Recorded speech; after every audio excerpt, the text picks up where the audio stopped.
Welcome back to GS वरदान। आज का टॉपिक बहुत ही खास होने वाला है क्योंकि आज से हम शुरू कर रहे हैं उत्तर प्रदेश से संबंधित 2500 प्रश्नों की एक श्रृंखला, जिसमें हम चैप्टर वाइज 2500 प्रश्नों का डिस्कशन करेंगे। अगर आप यूपी स्टेट से संबंधित कोई भी एग्ज़ाम दे रहे हैं तो यह आपके लिए बहुत ही लाभदायक साबित हो सकता है। आज का टॉपिक है भौगोलिक संरचना तथा जलवायु उत्तर प्रदेश के संदर्भ में। तो आज हम डिस्कस करेंगे भौगोलिक संरचना तथा जलवायु से संबंधित विभिन्न प्रकार के प्रश्नों के बारे में जो एग्जाम में पूछे गए हैं या ऐसे महत्वपूर्ण प्रश्न हैं जिनके एग्जाम में आने की अधिक संभावना है। पहला क्वेश्चन दिया गया है, उत्तर प्रदेश की लंबाई और चौड़ाई कितनी है? उत्तर प्रदेश की लंबाई और चौड़ाई कितनी है? तो उत्तर प्रदेश की लंबाई और चौड़ाई 650 किलोमीटर और 240 किलोमीटर आपका ऑप्शन नंबर 1 हो जाएगा। मतलब कि लंबाई जो है 650 किलोमीटर है और चौड़ाई जो है 240 किलोमीटर। ये पूरब पश्चिम की लंबाई हो जाएगी 650 किलोमीटर और चौड़ाई जो है उत्तर और दक्षिण की चौड़ाई हो जाएगी 240 किलोमीटर। दूसरा क्वेश्चन है, उत्तर प्रदेश का क्षेत्रफल देश के कुल क्षेत्रफल का कितना एरिया कवर करता है? उत्तर प्रदेश का क्षेत्रफल देश के कुल क्षेत्रफल का कितना प्रतिशत एरिया कवर करता है? तो दूसरे का ऑप्शन हो जाएगा 7.33%। 7.33% एरिया कवर करता है। उत्तर प्रदेश का अगर संपूर्ण क्षेत्रफल की बात करें तो 2,40,928 किलोमीटर है। अगर संपूर्ण क्षेत्रफल की बात की जाए तो 2,40,928 वर्ग किलोमीटर है या किलोमीटर स्क्वायर वर्ग किलोमीटर है। जबकि भारत का संपूर्ण क्षेत्रफल अगर भारत की बात करें तो 32,87,469 वर्ग किलोमीटर है। 469 वर्ग किलोमीटर है। तो 7.33% एरिया कवर करता है। क्वेश्चन नंबर 3, उत्तर प्रदेश की सीमाएं कितने राज्यों को स्पर्श करती हैं? बहुत ही इंपॉर्टेंट क्वेश्चन है। उत्तर प्रदेश की सीमाएं जो हैं कितने राज्यों को स्पर्श करती हैं? कितने राज्यों को स्पर्श करती हैं? क्वेश्चन नंबर 3 का 8 हो जाएगा। 8 राज्यों को स्पर्श करती हैं। 8 राज्यों को स्पर्श करती हैं। तो देख लेते हैं कौन कौन से 8 राज्य हैं। तो सबसे पहले तो उत्तराखंड है, उत्तर में स्थित है। हिमाचल प्रदेश, पश्चिम में हरियाणा, दिल्ली और राजस्थान। दिल्ली जो है यूटी है, यूनियन टेरिटरी। यहाँ देखिए 1 यूटी लिखा है, एक जो है यूनियन टेरिटरी है। दिल्ली और राजस्थान, दक्षिण में मध्य प्रदेश है और दक्षिण पूर्व में छत्तीसगढ़ तथा पूर्व में बिहार और झारखंड है। तो इस प्रकार से कितने हो गए? 8 राज्य और एक यूनियन टेरिटरी। यूनियन टेरिटरी केंद्र शासित प्रदेश कौन सा है? दिल्ली है। तो अगर पूछा जाए कितने राज्यों से तो 8 राज्यों में, 8 राज्यों से। और अगर केंद्र शासित प्रदेश को मिला दिया जाए तो 9 हो जाएगा। ओके। क्वेश्चन नंबर 4 देखिए, क्षेत्रफल की दृष्टि से उत्तर प्रदेश का कौन सा स्थान है? तो उत्तर प्रदेश का चौथा स्थान है। जब हम उत्तर प्रदेश करंट अफेयर पढ़ा रहे थे तो वहाँ डिस्कस किया था। पहले नंबर पे राजस्थान है, दूसरे पे मध्य प्रदेश है, तीसरे पे महाराष्ट्र। राजस्थान, मध्य प्रदेश और महाराष्ट्र। चौथे पर आंध्र प्रदेश था, लेकिन जब से आंध्र प्रदेश 2 राज्यों में बट गया, तेलंगाना और आंध्र प्रदेश, तब से उत्तर प्रदेश का चौथा स्थान हो गया है। इसके बाद देखिए क्वेश्चन नंबर 5। क्वेश्चन नंबर 5 देखते हैं, उत्तर प्रदेश के उत्तर में कौन सी पर्वत श्रेणियां हैं? उत्तर प्रदेश के उत्तर में कौन सी पर्वत श्रेणियां स्थित हैं? तो इसमें जो विंध्य पर्वत श्रेणी जो है उत्तर दक्षिण में पूछा जा रहा है। दक्षिण में विंध्य पर्वत श्रेणी हो जाएगा। उत्तर की बात करें तो शिवालिक है। उत्तर में शिवालिक श्रेणी है, हिमालय से लगा हुआ है। उत्तर में शिवालिक श्रेणी है। प्राकृतिक दृष्टि से देखा जाए तो हम देखते हैं कि उत्तर में हिमालय की शिवालिक श्रेणियाँ और पश्चिम, दक्षिण पश्चिम एवं दक्षिण में यमुना नदी है, और पूर्व में देखा जाए तो गंडक नदी है। तो सिर्फ पूछा जा रहा है कि उत्तर में शिवालिक श्रेणी है, और अगर दक्षिण में पूछा जाए तो विंध्य श्रेणी।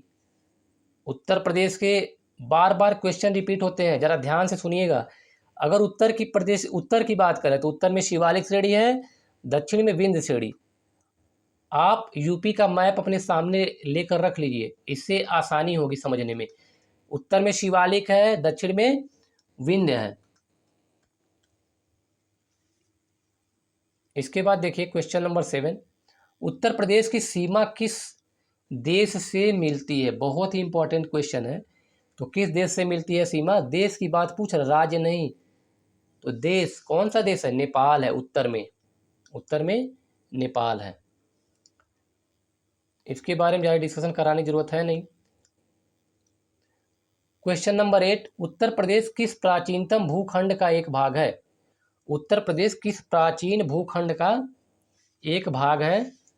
तो क्वेश्चन नंबर 8 का ऑप्शन हो जाएगा 3, गोंडवाना लैंड। वेरी इंपॉर्टेंट है, याद कर लीजिए, इसको बार बार पूछा था, गोंडवाना लैंड। उत्तर प्रदेश भारत के प्राचीनतम गोंडवाना लैंड महाद्वीप का भूभाग है, और प्रदेश के दक्षिण में स्थित पठारी भाग जो है प्रायद्वीपीय भारत का उत्तर की ओर निकला हुआ भाग है, जिसका निर्माण विंध्य क्रम की शैलों द्वारा हुआ है। विंध्य क्रम की शैलों द्वारा हुआ है। तो गोंडवाना लैंड प्राचीनतम भूभाग है। इसके बाद क्वेश्चन 9 देख लेते हैं। गंगा यमुना मैदान में प्राचीन कांप निक्षेपों को क्या कहा जाता है? क्या कहा जाता है? बांगर। इसको हम बांगर कहते हैं। गंगा यमुना का विस्तृत मैदान जो है प्लीस्टोसीन युग से लेकर अद्यतन अवसादों के निक्षेप का परिणाम है, और यह देश का सबसे उपजाऊ भाग है।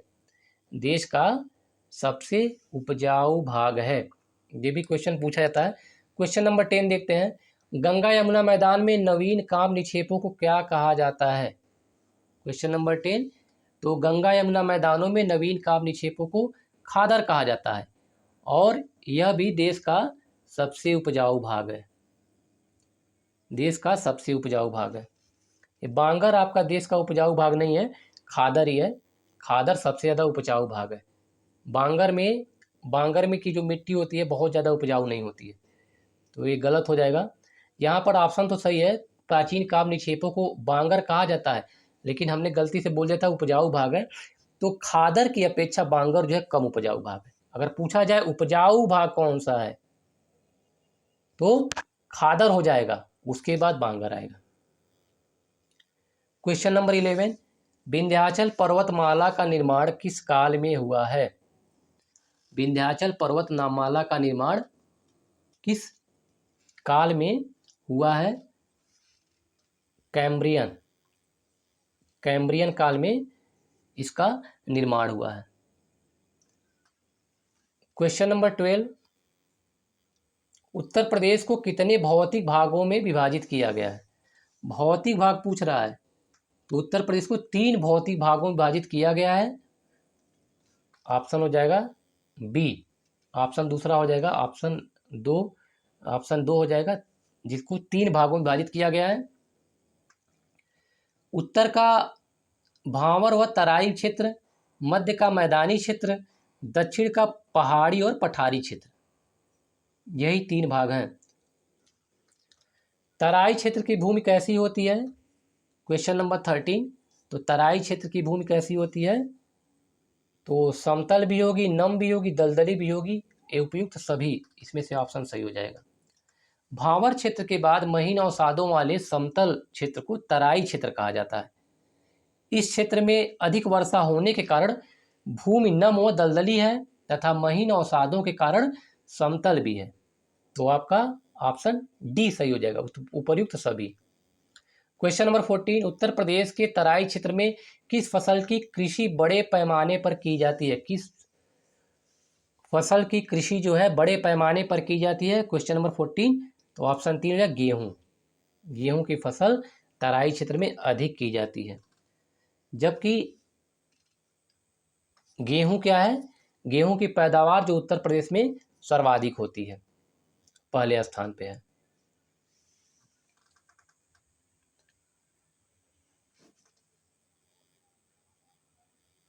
तो तराई क्षेत्र में गेहूं की खेती की ही जाती है। उसके बाद देखिए कौन सी खेती की जाती है, गन्ने की भी खेती की जाती है। गन्ने की भी खेती की जाती है। तो ऑप्शन इसमें से 1 और 4 हो जाएगा, 1 और 4 सही हो जाएगा। क्वेश्चन नंबर 14 का तीसरा सही हो जाएगा। क्वेश्चन नंबर 15, तराई क्षेत्र का वह भाग जहां कंकड़ पत्थर और मोटे बालू के निक्षेप मिलते हैं। तराई क्षेत्र का वह भाग जहां कंकड़ पत्थर और मोटे बालू के निक्षेप मिलते हैं उसे क्या कहा जाता है। तो भांवर क्षेत्र कहा जाता है, उसे कहते हैं भांवर क्षेत्र कहते हैं। शिवालिक क्रम की पहाड़ियों से जब नदियां मैदानों में प्रवेश करती हैं तब शुरू के कुछ क्षेत्रों में कंकड़ पत्थर और मोटे बालू के निक्षेप मिलते हैं और इस क्षेत्र को भांवर क्षेत्र कहा जाता है। और यह पतली पट्टी के रूप में भी पाया जाता है, पतली पट्टी के रूप में पाया जाता है। क्वेश्चन नंबर 16, बीहड़ का निर्माण किन नदियों के किनारे हुआ है। बीहड़ का निर्माण किन नदियों के किनारे हुआ है।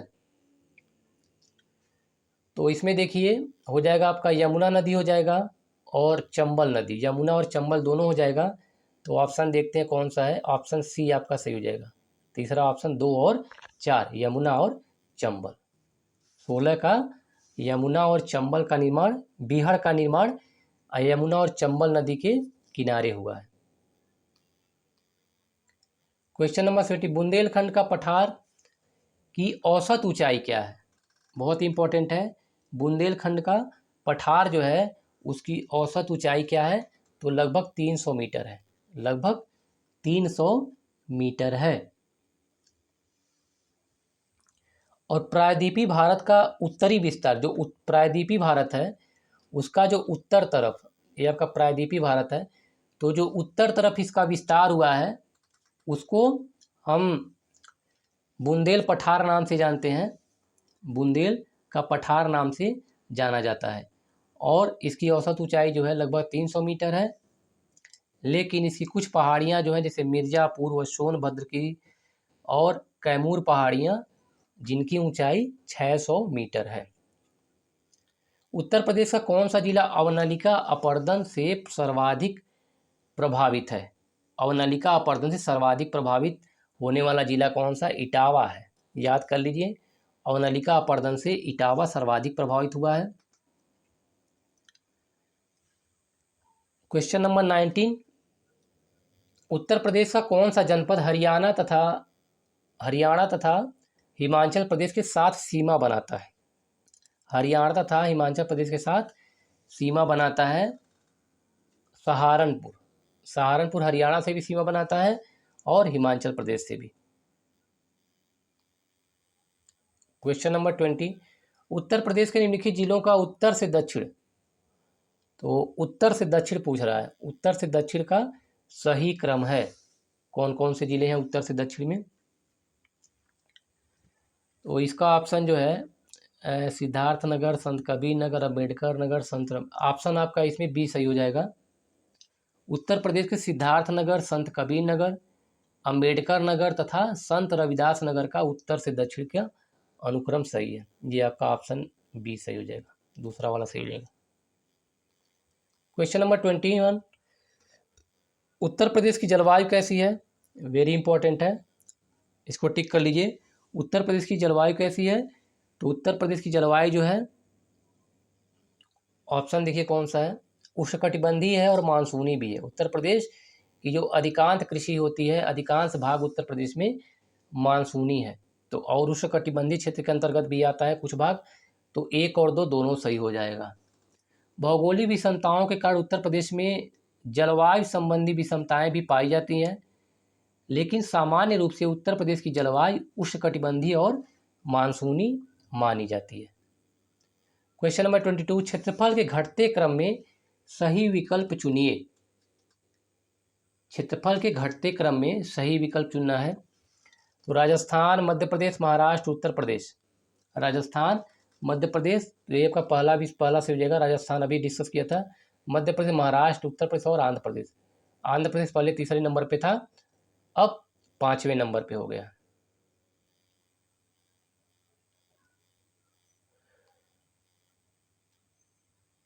क्वेश्चन नंबर, ये तो आपका हो गया पहला वाला सही था। उत्तर प्रदेश, क्वेश्चन नंबर 23, उत्तर प्रदेश में भावर क्षेत्र के में किस प्रकार की मृदा पाई जाती है? बहुत इंपॉर्टेंट है।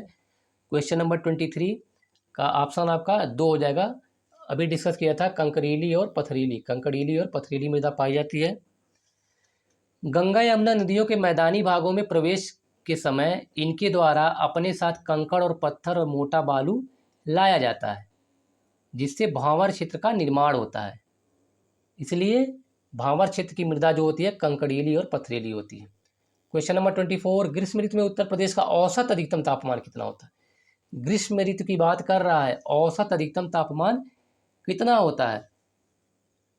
36 डिग्री से 39 डिग्री सेंटीग्रेड। 36 डिग्री से 39 डिग्री सेंटीग्रेड के बीच होता है। औसत अधिकतम तापमान पूछा है, औसत पूछा गया है। वैसे तो कभी 42 भी पहुंच जाता है, लेकिन औसत अधिकतम तापमान जो है रेंज में होगा एक 36 से 39 डिग्री सेंटीग्रेड। अधिकतम औसत तापमान जो होता है ग्रीष्म ऋतु का 36 से 39 डिग्री सेंटीग्रेड होता है, और न्यूनतम बात करें तो 21 से 23 डिग्री सेंटीग्रेड। न्यूनतम जो होगा 21 से 23 डिग्री सेंटीग्रेड होता है। निम्नलिखित में से किस जिले में सर्वाधिक गर्मी पड़ती है? किस जिले में सर्वाधिक गर्मी पड़ती है? क्वेश्चन नंबर 25, ऑप्शन ए हो जाएगा आगरा। आगरा में सर्वाधिक गर्मी पड़ती है। कर्क रेखा से सबसे नज़दीक होने के कारण आगरा एवं झांसी जिलों में सर्वाधिक गर्मी पड़ती है, और कर्क रेखा से दूर होने के कारण बरेली में सबसे कम गर्मी पड़ती है। तो देखिए 2 क्वेश्चन आपके तैयार हो गए। कर्क रेखा के नज़दीक है, इसलिए आगरा और झांसी में सबसे ज़्यादा गर्मी पड़ती है, सबसे ज़्यादा। और सबसे कम गर्मी की बात करें तो बरेली, बरेली में सबसे कम गर्मी पड़ती है। उत्तर प्रदेश के किस जिले में सर्वाधिक वर्षा होती है? उत्तर प्रदेश के किस जिले में सर्वाधिक वर्षा होती है? आपको पता होगा, बार बार पूछा जाता है। तो गोरखपुर, गोरखपुर जिले में सबसे ज़्यादा वर्षा होती है।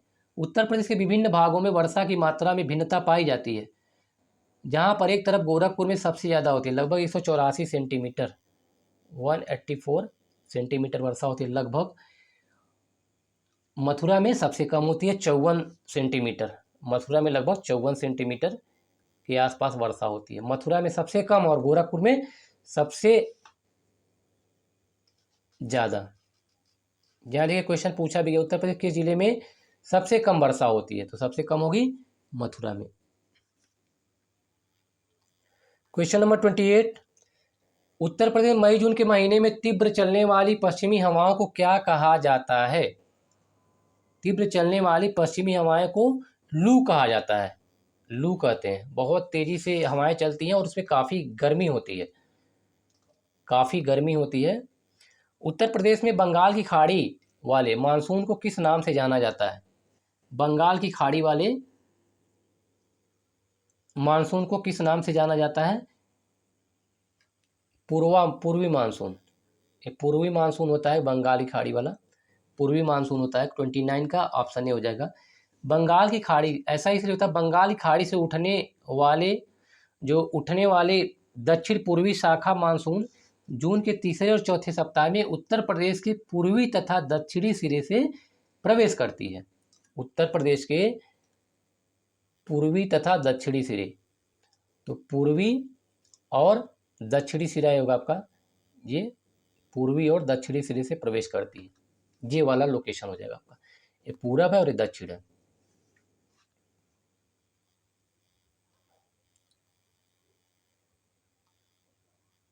उत्तर प्रदेश में सर्वाधिक वर्षा किस क्षेत्र में होती है?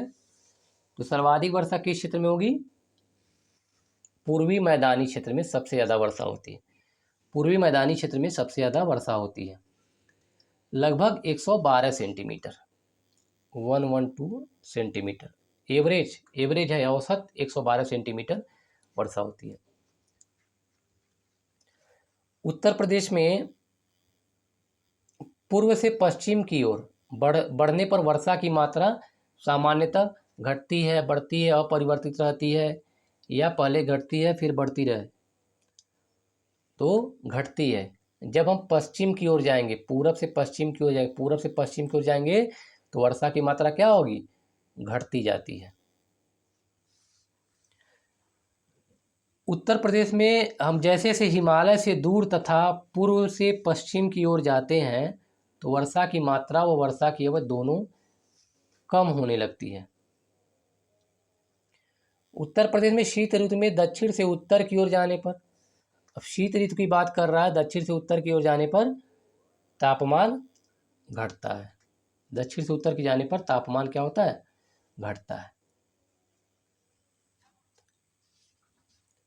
क्वेश्चन नंबर 32 हो गया।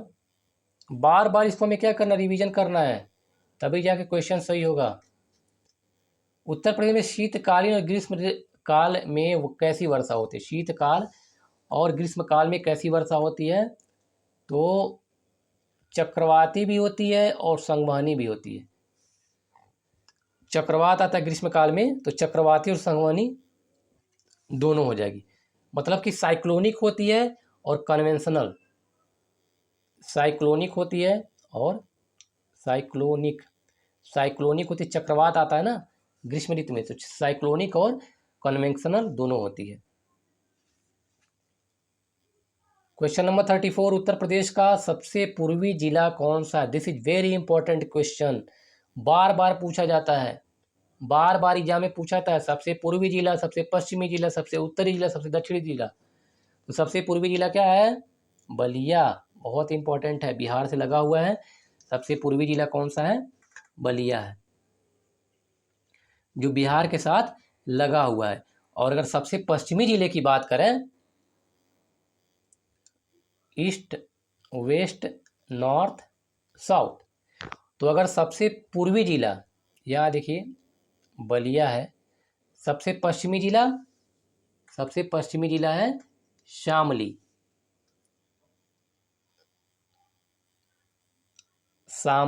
सबसे पश्चिमी जिला, मैप में देखिए आसानी से क्लियर हो जाएगा। सबसे पश्चिमी जिला है शामली, जो कि हरियाणा की सीमा से लगा हुआ है। और अगर उत्तरी जिला की बात करें तो सहारनपुर, नॉर्थ रीजन में, यहाँ देखेंगे सहारनपुर यहाँ पे लगभग है। सबसे उत्तरी जिला जो है सहारनपुर है, सबसे उत्तरी जिला सहारनपुर है। और अगर दक्षिणी जिले की बात करें तो सोनभद्र है। सोनभद्र तो पता ही होगा आपको, सोनभद्र यहाँ पे 4 राज्यों से घिरा हुआ सोनभद्र जिला है। किन किन राज्यों से घिरा हुआ है? मध्य प्रदेश, छत्तीसगढ़, झारखंड और बिहार। तो इससे आपके सारे क्वेश्चन क्लियर हो गए होंगे। सबसे पूर्वी जिले पर फिर रिवाइज कराते हैं। सबसे पूर्व में बलिया है, सबसे पश्चिम में क्या है? शामली है, सबसे उत्तर में सहारनपुर है, दक्षिण में सोनभद्र है। इस चारों को तो आप बिल्कुल याद कर लीजिए। और उत्तर प्रदेश का सबसे पूर्वी जिला कौन सा है? बलिया है, हो गया। उत्तर प्रदेश का सबसे उत्तरी जिला कौन सा है? सबसे उत्तरी जिला कौन सा है? This is Saharanpur. सर्वाधिक क्षेत्रफल वाला जिला कौन सा है? This is very important question, question number 36। Saharanpur जो आपका सबसे उत्तरी जिला है। और उत्तर प्रदेश का सर्वाधिक क्षेत्रफल वाला कौन सा जिला है? सर्वाधिक क्षेत्रफल किसका है? Lakhimpur Kheri, very important. लखीमपुर खीरी सर्वाधिक क्षेत्रफल वाला जिला है। अक्सर क्या करते हैं, गलती से इलाहाबाद टिक कर देते हैं, तो सबसे अधिक क्षेत्रफल के मामले में लखीमपुर खीरी है। राजस्थान की सीमा से जुड़ा हुआ उत्तर प्रदेश का जनपद है। राजस्थान की सीमा से जुड़ा हुआ उत्तर प्रदेश का कौन सा जनपद है? मथुरा और आगरा। तो मथुरा भी है और आगरा भी है, मथुरा और आगरा दोनों लगा हुआ है।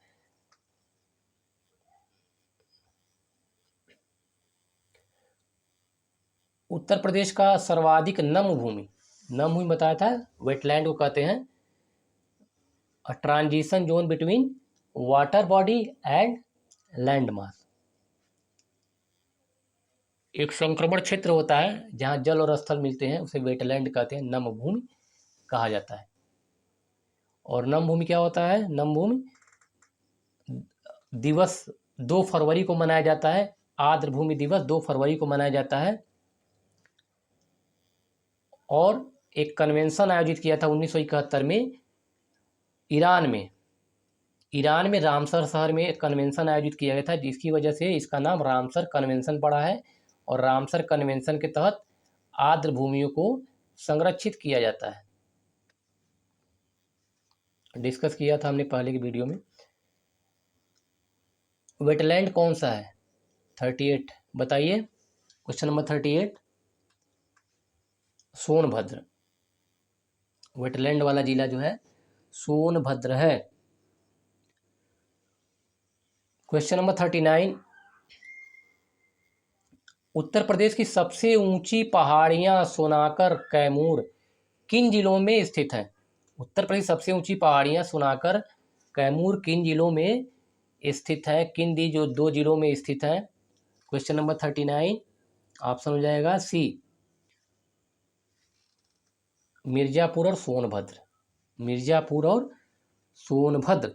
उत्तर प्रदेश के बुंदेलखंड पठार की सबसे ऊंची पहाड़ियां सोनकर व कैमूर की ऊंचाई लगभग 600 मीटर है और यह मिर्जापुर और सोनभद्र जिलों में स्थित है। गोरखपुर में वर्षा की संभावित अधिक कितनी है? गोरखपुर में संभावित अवधि अभी बताया था, सर्वाधिक वर्षा यूपी में गोरखपुर में होती है, सबसे कम वर्षा मथुरा में होती है। अब पूछा जा रहा अवधि कितनी होती है, लगभग अवधि कितनी होती है, कितने दिन तक गोरखपुर में वर्षा होती है?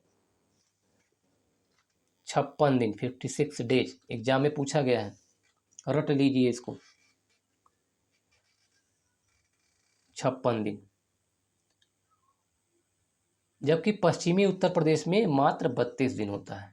पश्चिमी उत्तर प्रदेश में केवल 32 दिन ही वर्षा होती है, शायद इसी वजह से उधर सूखा पड़ जाता है।